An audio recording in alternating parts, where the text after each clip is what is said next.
Bueno, en este video vamos a ver una aplicación muy interesante del circuito integrado, el famoso 555, el timer 555. Acá lo vamos a llamar, en este caso, regulador de ancho de pulso. ¿Por qué regulador y no modulador? Porque, digamos, yo lo analizo desde la óptica de que el modulador de ancho de pulso sería que se variaría el pulso de salida del circuito integrado en función de una señal externa. Acá en realidad esto lo vamos a hacer manual, digamos, mediante un potenciómetro. Pero más allá de eso, que son solamente palabras y no tienen mayor importancia, vamos a analizar un poquito, primeramente, antes de ir a la práctica, cómo funciona, digamos, este circuito. Aquí hay un condensador C que se va a cargar y descargar, y eso es lo que va a permitir que se forme una onda en el circuito de salida que puede ser cuadrada o de pulsos positivos o pulsos negativos. Durante el proceso de carga, digamos, del condensador, se va a cargar a través de la resistencia R1, que acá yo puse una resistencia de 1K, la resistencia R2 también fue de 1K, y este potenciómetro fue de 100K. Entonces vamos a ver lo siguiente. Esta resistencia, la de 1K, es necesaria, digamos, porque si no se puede romper el transistor de descarga que tiene internamente en la pata 7. O sea, a este punto la pata 7 no puede ir directamente al voltaje positivo de la batería. O sea que tiene que ir a través de una resistencia como mínimo de 1K por seguridad. Entonces, durante el proceso de carga del condensador, el condensador se carga a través de R1, la corriente pasa por una parte del potenciómetro P1 dependiendo de la posición donde esté el cursor, y luego, en lugar de seguir hacia abajo, digamos, del potenciómetro y completar el camino por R2, acá hay un diodo que tiene una resistencia dinámica muy baja. Este diodo es del tipo 1N4148. Entonces, durante el proceso de carga, la corriente pasa por R1, pasa por la mitad superior del potenciómetro P, pasa por el diodo y así llega al condensador.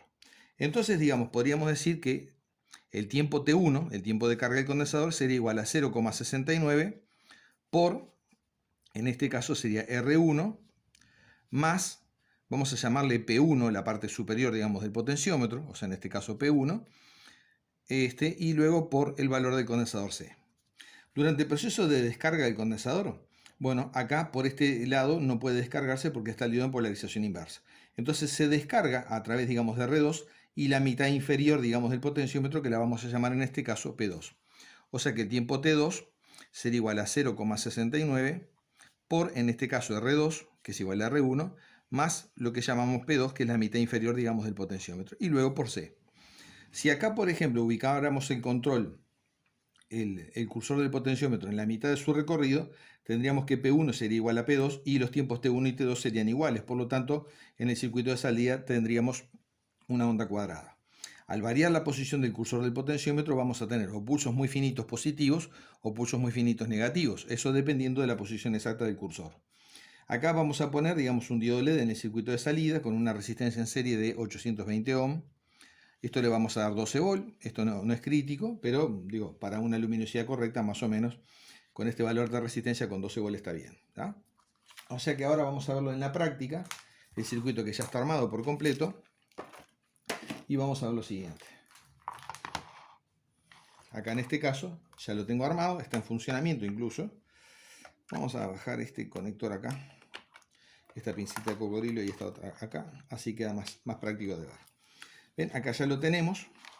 Esta viene siendo la resistencia R1. Acá parte de la fuente, acá yo puse, digamos, el positivo en la línea superior, digamos, de protobor acá de este lado. Y a la de abajo le puse negativo simplemente para tener en las dos líneas positivo arriba y negativo abajo. Y lo mismo hice del lado de abajo. O sea, positivo arriba y negativo abajo. Entonces eso me permite mayor flexibilidad, digamos, en el armado, digamos, de los circuitos. Acá en este caso, esta es la resistencia R1, sale del positivo, entra en una patita del potenciómetro, el cursor va a la pata 7, tal como describimos acá en el circuito. Ven que vamos a ponerlo así a ver si se ve bien las dos cosas. Ven, la resistencia R1 viene siendo esta, desde el positivo baja acá, de ahí entra el potenciómetro, a la parte superior del potenciómetro, el terminal central, digamos, del cursor, digamos, del potenciómetro, digamos, baja a la pata 7 del 555, la otra patita, digamos, del potenciómetro, que es esta que está acá, pasa por la resistencia R2 y viene a la pata 6. La 2 y la 6 están unidas, acá, con este cable, y tenemos el diodo conectado entre la pata 7 y la unión de la 2 y 6, o sea que lo sacamos acá de la pata 7 y lo ponemos entre la unión de 2 y 6. Este condensador que está acá representa el condensador de carga y descarga, que es este que está acá. Esto viene siendo la pata 1 puesta a masa. La 3 sale la resistencia de 820 ohms y de ahí va al diodo LED. Entonces, ahí están ubicados, digamos, todos los componentes, digamos, del circuito. Este condensador que está acá viene siendo este que está acá, que es un condensador para evitar inestabilidades, que puso un valor de 0.1 microfaradio también. Acá vamos a ver lo siguiente. Acá voy a sacar un poco la luz del medio para que se vea un poco más fácil, digamos, la variación de la luz en el potenciómetro. En el diodo LED. Ven que acá quedó prácticamente reducida a 0. Voy aumentando el valor y la intensidad del LED en este punto, ven, llega a su valor máximo. Ahí está al máximo, digamos, o sea, el ancho del pulso está en su valor máximo. Empiezo a retroceder el potenciómetro y van a ir viendo que la luz empieza a atenuar cada vez más. Ven que ahí está cada vez más oscurito y prácticamente casi que llega a 0. Ahora, lo interesante de lo que vamos a hacer ahora también, vamos a ver un poco con el osciloscopio la forma de onda de la tensión de salida, digamos, en la pata 3 del circuito. Entonces vamos a conectar este osciloscopio utilizando solamente un canal, no es necesario más de eso. Y acá vamos a conectar la punta del potenciómetro, vamos a prender el osciloscopio primero. Ahora vamos a cambiar un poquito la posición, digamos, de la cámara para poder ver esto. Vamos a tratar de enfocar esto así. Ahí está. Bueno, no se llega a ver del todo la placa, pero se entiende que estamos trabajando en esto. Y vamos a poner ahora la punta, digamos, del osciloscopio en el terminal 3. Ahí está. A ver.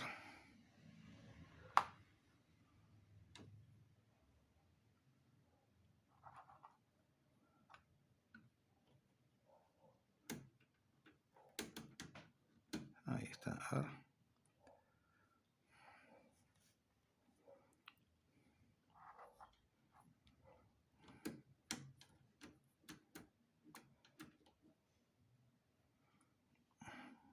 Miren que tengo un pequeño problema con el osciloscopio. Bueno, ahí tenemos ya visible la forma de onda, tomé del otro lado de la resistencia y es lo mismo. Entonces ven que acá, por ejemplo, yo voy a ir variando el potenciómetro y ven como ahí, por ejemplo, estamos achicando el pulso en la pantalla del osciloscopio a un valor insignificante prácticamente. Ven que ahí está casi el mínimo el potenciómetro. Ahí ni siquiera está el mínimo del todo, pero ven que el pulsito es extremadamente angosto, incluso cuesta sincronizarlo. Vamos a darle el mínimo y vamos a tratar de sincronizarlo. Ahí apenas lo logramos sincronizar. Ahí está con el mínimo, digamos, de ancho. A ver si podemos mejorar ahí. Ahí está. Ahí está con el mínimo, digamos, de ancho el pulso. El mínimo total.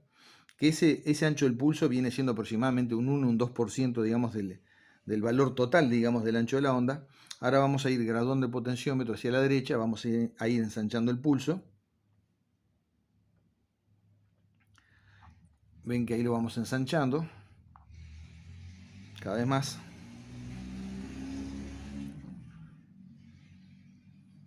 Ahí estamos más o menos en la mitad, digamos, del recorrido del potenciómetro. Ahí tenemos casi una onda cuadrada.